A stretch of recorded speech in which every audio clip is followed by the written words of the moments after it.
Yeah, literally, man. I went to go and do a rapid test the other day to go to Sicily for our honeymoon. And the guy's like, oh, I'm looking for a producer. I'm like, yeah, I'll have my card. You never know what's going to happen. It's crazy. Jien Wayne Camilleri u flimkien ma' ħabib tiegħi Peter Borg riġna bl-idea biex inqattaw ftit ħin ma' ħbieb oħrajn fix-xena tal-entertainment f'Malta u naraw kif qattaw il-ġurnata tagħhom bħala ħaddiema professjonali f'din l-industrija. Kull ġimgħa ħaniltaqgħu ma' artisti li bħali u bħal Wayne għandhom passjoni kbira għax-xogħol tagħhom. Ħanamlu dan biex nispiraw l-artisti tagħna u nurhom li karriera f'din l-industrija tista' tkun possibbli. A day in the life. Hi, my name is Abela. I'm a composer, producer, songwriter, and musician. I've spent the past 13 years in London, working as a composer-producer for Warner Chappell. I moved back here with my wife, opened a studio to help give the Maltese people a chance to get something bigger out of their music. I've been playing music since I was 6 years old. I did my piano degrees by 12, had a disagreement with the teacher, so I stopped going to her. Stopped playing music for a few years, saw my friends playing in break time when I was 15 years old. Saw all the girls they were getting and I was like, oh my god, I have to get into this. But I ended up falling in love with it more than anyone ever thought I would. I got a scholarship to the Royal Academy of Music when I was 18. I left, almost got expelled my first 2 weeks. Ended up in a studio writing for orchestras for 3 years and got signed to Warner at 25. And it's been non-stop ever since and never stopped being happy. When I told my parents I wanted to do music full time, they thought I was joking. I was into programming, I was into a load of things. In fact, I got a programming degree at 16, but decided I don't want to spend my life typing at the desk forever. There's something more, I don't know, there's a thing about music. You can connect with someone and not say a word, and you'll be best friends for life. And I don't think I've ever found that in any other place in the world. So I moved to London about 13 years ago. The reason I went there is because I got a scholarship to one of the best schools in the world, and you'd be an idiot to say no. But I moved back mainly to have a family COVID kind of destroyed everything and rebuilt everything. But what we've learned is that you don't have to be anywhere in the world. I have clients lining up to book to come here, from abroad and from not. I work with amazing people all day, so life is good. I originally went in to be a jazz guitarist and pianist. I thought everyone could write music, and it turns out not many people can in a way that you can understand. But to be honest, for me, the whole idea of becoming a producer-composer was to work with people. There's a saying with orchestras, it's the cello player can play a cello, the conductor plays the orchestra. When you work with different people, there's no limit to what you can do. I've done everything from music for films, games, television, adverts all over the world. I work with bands specifically as well. This is where I get my most joy. I work mainly as a composer, but I also produce the bands. In the UK, I've worked with countless people. Here, I've worked with bands, luckily enough, like Red Electric, starting work with a few other big people. Everything music, anything to do with music makes me happy. Some of the bigger projects I've worked on have been short films that have gone to Cannes. We've won awards. I've had tracks that have gone on BBC Radio 1 and stayed #1 for weeks on end, working with people like Sam Way, new artists like Cinderella Balthazar, who I think will be the next Adele. I've worked with local bands here like Red Electric, and we gave an album that's pretty much almost every track went #1 for quite a number of weeks. So yeah, there's loads of different projects I've been part of. I wouldn't say one is bigger than the other. Each one's a different experience. I would think my sound is more a rhythmic thing, so I focus more on rhythms on tracks. The way things stop and hit and break the beat. Most of my sounds, people tend to see it's more like acoustic guitar, synthesizers, strange noises I tend to make myself. I'm a big believer in making your own noises. So even when it came to tracks, for example, like Dive In, me and Red Electric wrote this track in London, and we were just looking for odd things to hit to make percussive noises. I'm talking from bangs on a table to wooden things. And we ended up with the track that we got with. Exactly, it's true though. You share something that you can't describe. You have a lifelong friend without ever thinking about it because you've bonded over something you do emotionally. But you always remember how you wrote it, the times you had, the laughs you had, even the times you pull your hair out, but it's part of it. And it's something you can remember for the rest of your life. That's what makes music amazing to me. So when it comes to doing unique things, I kind of make myself a goal to level up every year. Something has to change in the production, something has to change in the writing, something has to change in pretty much everything, otherwise you're stagnating.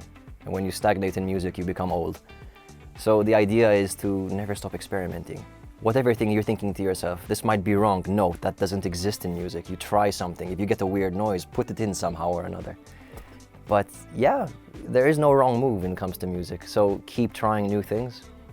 When it comes to importance of productions, I would mainly say that, don't get me wrong, songwriting is probably the most important thing. You can polish something all you like. If it's not good, it's not good. But when it comes to production, a production will take your song from here to there. And there's no doubt about that. You could write something on guitar and you give me an acoustic version, I will write that into a pop track or a Lauvi track. But that's all production. And it's something that I think is absolutely essential. When it comes to music, I think probably one of the worst things you can do is work alone. For me, if I have an artist come in, the artist is the focus, not me. Ego stays out the door. And that is my rule. When someone comes in here with an ego, I usually tell them to leave. When you come in, this is an environment and the track comes first. And most of my artists tend to understand this. If I need someone to songwrite something, I'll call a songwriter. If I need someone to help me with drums, you call someone to help you with drums. The track matters more than anything else.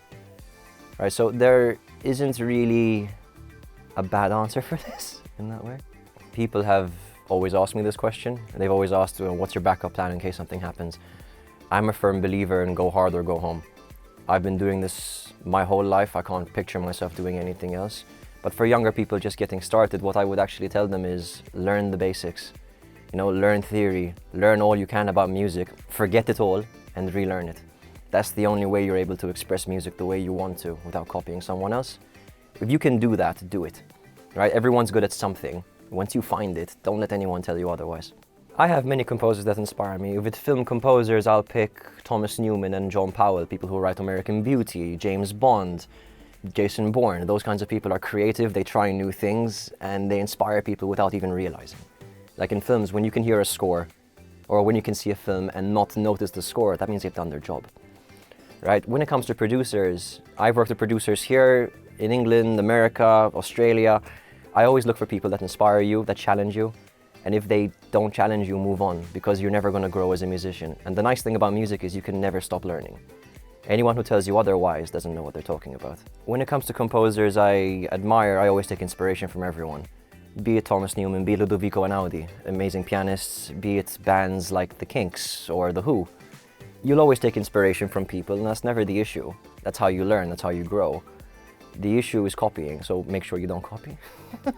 I mean, inspiration comes from a lot of different things for me. Mainly it's human interaction, so just going out to have a drink with a friend, I'll hear a weird noise and it inspires me to write something else.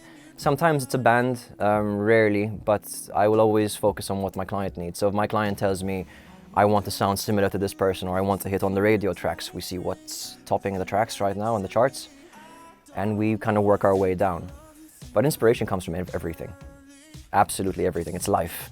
And if they say music is life, it literally is. I don't agree with that. I have people that tell me that all the time. So when it comes to people saying, I've heard something like this somewhere else from a long time ago, I'm 31. I'm not that old yet.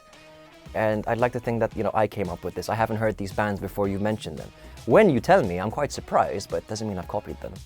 Just means my mind went the same way. First full production I worked on was an advert for O2. I was 21 years old, still doing my bachelor's degree.